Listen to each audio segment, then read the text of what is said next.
Coco Gauff's former coach wants new rule introduced to tennis after players withdraw. I do get totally annoyed. There have been some big-name withdrawals from the US Open this year. This includes British number 1 Jack Draper, who pulled out of the US Open after his first-round win due to an ongoing arm injury. Marketa Vondrousova is the latest withdrawal from the US Open, which came right before her quarterfinal match. After the former Wimbledon champion pulled out of her match, Vondrousova was sent a message from Aryna Sabalenka, who was her scheduled opponent. Both Draper and Vondrousova withdrew from their matches before they even took to court, but Coco Gauff's former coach, Gilbert, believes there should be a new rule introduced for them. Gilbert calls for rule to be introduced for players who retire from matches.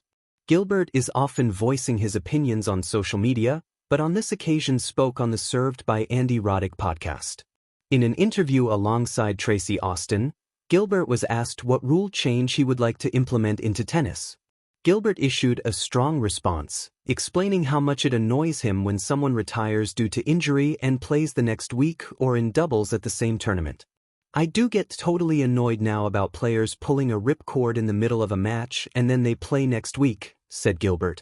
It is a really weird thing that a guy is pulling a ripcord in the third or fourth round and then literally it wasn't that bad that you could play next week, or you are playing the doubles the next day.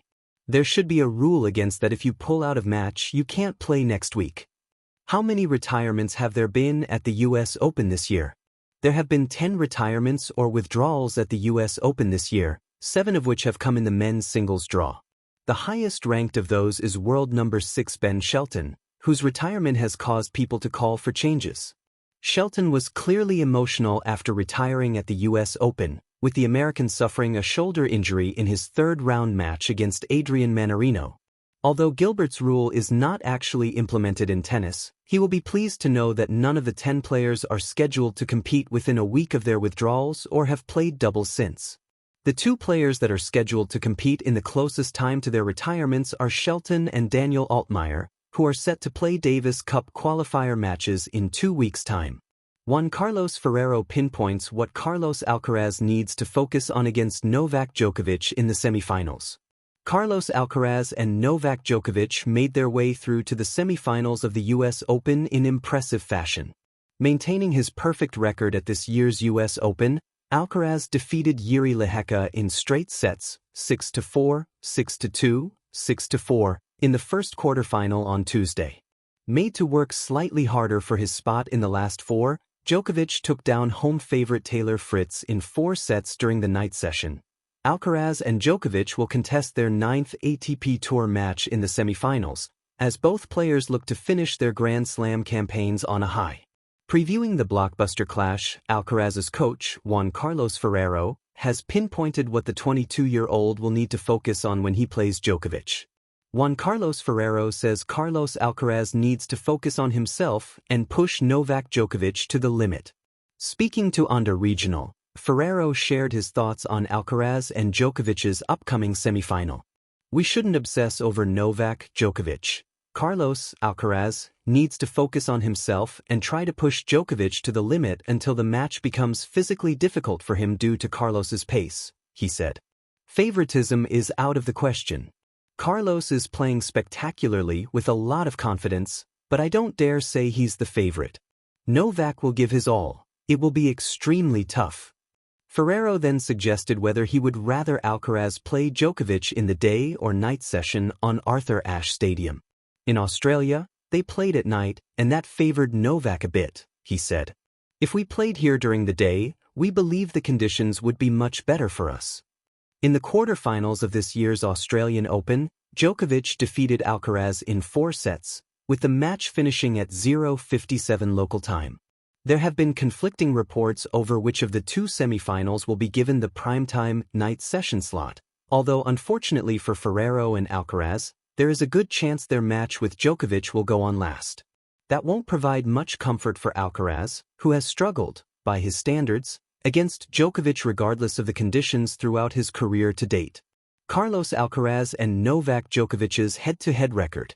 Djokovic and Alcaraz have played each other 8 times in total, as the Serb leads their head-to-head 5-3. Not only does Djokovic lead the head-to-head, but the momentum is firmly on his side, having won their last 2 encounters.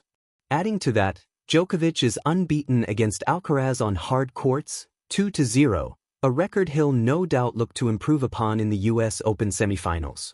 There's a lot of evidence to suggest Djokovic is the favorite, but that doesn't tell the full story. 16 years Djokovic's junior, Alcaraz will likely set foot on court as the fitter and more athletic of the two, attributes that could prove to be vital should the match enter a 4th or 5th set.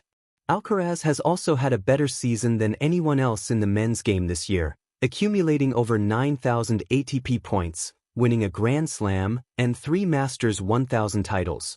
The New York sun burned bright above the US Open's Arthur Ashe Stadium, its rays reflecting off the crisp blue courts. Fans still buzzed with chatter over Coco Gauff's early exit, but amid the conversation about her game and future, an unexpected debate was brewing behind the scenes, one that had less to do with forehands and backhands, and more to do with the way the sport handles its withdrawals. Patrick Mouratoglou, Coco Gauff's former coach, known for his blunt honesty and relentless pursuit of fairness in tennis, had been quietly observing the week's tournament developments. When the cameras caught him courtside shaking his head after another unexpected withdrawal, a top player pulling out minutes before their match, leaving thousands of ticket holders disappointed, he knew it was time to speak.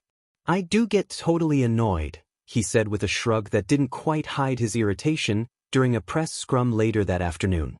Fans pay hundreds of dollars for seats, TV broadcasters prepare for matches for weeks, and then a player withdraws last minute without any consequence. I understand injuries happen, but there needs to be a rule, a real structure in place, that protects the integrity of the game and the experience of the fans. The scene that sparked it.